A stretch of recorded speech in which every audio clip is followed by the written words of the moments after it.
Hey guys, I'm Raghulan, CEO of Virtual Technologies. Today I'm going to talk about emotional intelligence, how it actually plays a major role being a leader running a company on a day-to-day basis and even on a personal level. Emotional intelligence is the intelligence to understand how your own emotions work and then others' emotions work and then use it to get a positive outcome. And it might actually sound pretty simple, guys. Trust me, this is a lot more complex. And especially when you're running a company with a lot of human capital, and it's very important that you address these things pretty effectively and have a system to mitigate these ones. Many companies wouldn't even have a system or policies or guidelines to solve some of these basic emotional intelligence issues. So let's get through these things. To understand this bit more, I'll ask you a question, guys. Tell me, what are the emotions that you have, and out of which are the ones which makes you bit more less productive or not being productive at all? And most of the time, if you look at it, you will finalize into two different emotions. One is basically you being sad, another one is you being angry. Now let's put into a practical test. Okay, you got a staff one and who's pretty upset and depressed, and you go to him and say like, can you do this work? And he's going to respond by saying that no, I'm not in a mood to do, I cannot work. And he's going to politely refuse it, but technically he is not going to do the work. Even if he is forced to work, he's going to be working with a very poor efficiency of him. And if you go to the second staff now, and this guy is pretty upset and pretty angry, and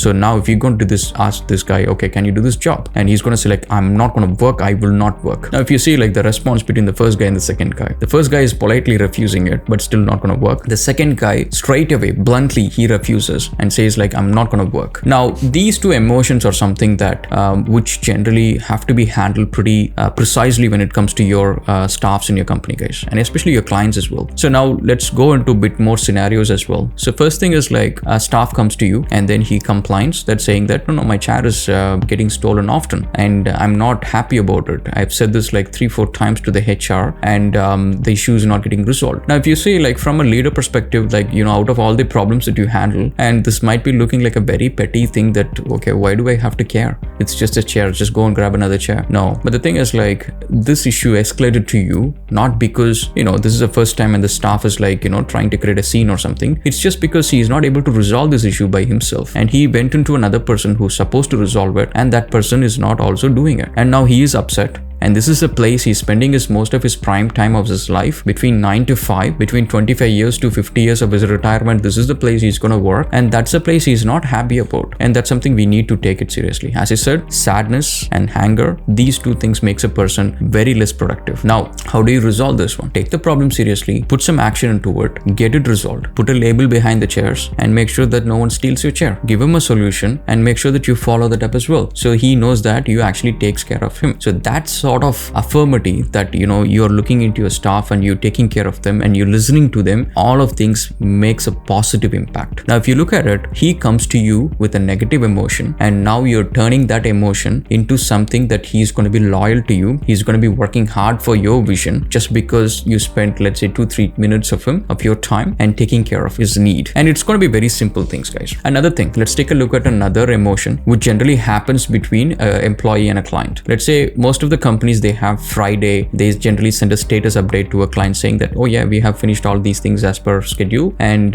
you can happily enjoy your weekend. Now the client, of course, is paying money, and he's going to be pretty anxious to finish this work because his greatest future depends on your abilities. Now this client who's trusting us with his vision, and he expect an answer on Friday to see like whether we are going as per the schedule. And most of the time what happens is like, if you're not able to finish the work, most of the employees, they think in their mind that, okay, if I'm going to send an email saying that I didn't finish these 2 points, he's going to be upset. Instead, let me do this work tomorrow or Sunday or probably on Monday, and then let me finish it and then send an email saying that I finished all this work. Then the client is going to be, okay, that doesn't work that way. You have to understand how the other person thinks. He trusted his vision to you, and that vision, he's going to think about it because he's going to have more time on the weekend compared to the weekdays. So he's going to keep thinking about just this vision for a long period of time compared to the weekdays. Now you have to give him some good news to think about it so he is happy. So if he is upset over the weekend, it's going to reflect back on a Monday, and that's going to ruin a lot of people's day. So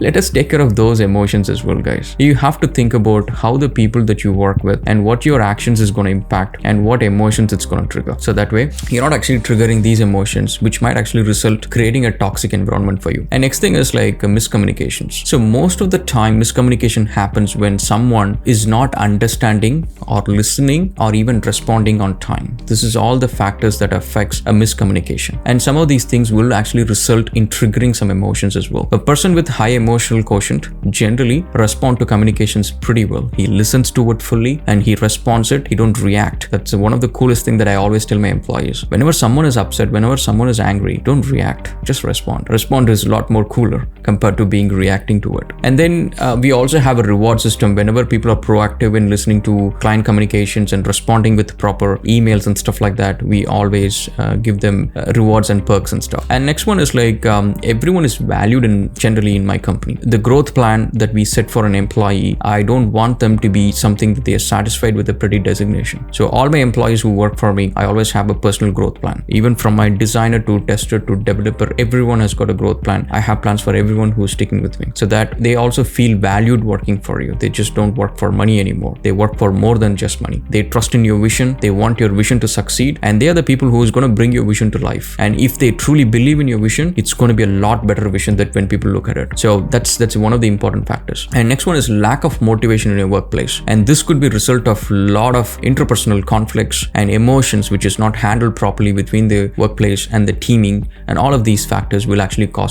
result in lack of motivation, which will generally affect your productivity by a later bigger scale. To do that, we have to make sure that people are included in your vision. People should know that they are included in the vision. So that's one of the things, like most of the companies that I build, the people work for the company. When the company grows, they're going to get a bigger perk and they're going to be part of it as I grow along with them. So that is why, like, being a small company, like, you know, like we are like around 30 people and stuff. And we have staff members who are still with us from the time we founded till I think from 2012 or something. Like, they've been with us for the last 10-12 years. And that's pretty strange for a small company. Generally, the companies have a lot of attrition, especially small companies, because they get poached by bigger companies because they got a good skill and they come with a very great package, a lot of experience. But our guys tend to stick with us, and a lot of guys been working with us for a long time, and we already hardly have any attrition. And next is like poor team effort. This is one of the things which I always address in my meetings, saying that none of us is smarter than all of us. Just to make sure that, you know, we all work in this together. For you to succeed, you need the help of the person everyone who is part of this team. So one person cannot go to the top without the others. So that's why in all my meetings I always say that guys, I'm not actually feeding you, your client is feeding you. So make sure that you're keeping him happy and listen to him and get things done on time. And same way, without the person next to you, you're not going to go to the top. So believe in your team, trust in your team, work with your team, and support your team at all times. Because these two things is basically what triggers a lot of emotions in office, guys. And next thing is like some of the do's and don'ts that I actually do within my company. One is like no politics, no gossips. So that's why strictly within my company, I don't really care what religion you're from. I don't care. And we don't talk about religion, and we don't talk about politics within the company. And because there is already going to be internal politics and gossips that we need to address. On top of it, we don't want people to like have their own set of views and visions coming out, and then people creating ideologies, and we don't want that here. We are here to make money. Let us focus on that. Let us be productive. Let us grow together. And next one is like learn to accept criticism. And some other factors that puts me off giving someone like a managerial position is basically if they are not very keen to accept criticism and feedback. And that's one of the important factor. I don't care if a guy is pretty intelligent, pretty smart, and technically very skilled. If he is not taking feedback, he is not good to be a manager. Every manager in my company, if you look at them, I want them to listen to when there is a problem. I will watch them. I will watch them in meetings. I will watch them how they respond to emails. And all of these things basically tells me that, okay, this guy is fit to be a manager because he listens to what the problem is. That's one of the important factor. And especially the problem is basically you. And because I faced and worked with a lot of companies where I had a lot of toxic managers as well. And one of the key things that I find with all those toxic managers is basically their narcissist behavior. They're not going to agree that they are having any fault in themselves. There is no flaws in them, and there is a problem in the project flow or anything like that. So always the blame is on others, and that is not going to work in a team environment. So that is why the managers that I actually choose to run a team is basically the person who listens to the team, who works with the team, and the team also truly believes in it. And next is like every time there is a conflict, every time there is a dispute of choosing which technology that we need to go flow and stuff like that, I always ask people to go and respond. Don't react, because it's not worth it. Because every time there is a conflict, if you react, and you're going to make a habit out of it, and then you're going to keep reacting to it. That's why, sometimes when you're actually kids, when you're upset, if you throw things out and things like that, when you're angry, you're shouting, that's the same habit that you're going to do it. The same, like the same thing if another person does, and if he's not having a habit of throwing things or shouting, every time he's angry, he's going to use a different methodology to express his anger, rather than, he's shouting or throwing things at. So that's why when you're upset, when you're angry, if you have some sort of way to express it, think about it. Like, do you want to do this the same thing for entire life? Every time you're angry, you're going to throw things out. Think about it. That's why I say, like, respond is better than react, and more cooler. And act on your weakness. So most of the time, one of the biggest weaknesses, like, we listen to our emotions pretty well, and we react to it, and we respond to it, and we follow it. The reason being is, like, if you look at it, guys, there is two ways that we can actually decide on certain things. Let's say you got to choose option 1 and option 2. You got an option, okay, based on my skill, based on my experience, based on my knowledge, I think the option 1 is good, but still I'm not able to pick it. Why? Because your emotions are actually choosing option 2. Now, most cases, what happens is, if you pick option 1, you might actually think that, okay, rationally, logically, this is the right choice for me, and this could be the career path that I need to choose it. But even if you choose that, you're not going to be happy, even probably the entire life, thinking, because the time when you took the decision, your emotions was on the actually other side. So it's one of the factors that we need to understand, that emotions and how to use it to get positive outcomes. So you have to make sure that your mind and body is pretty aligned, and your thought process is pretty aligned, so that the decisions whenever you take in your life is not actually something that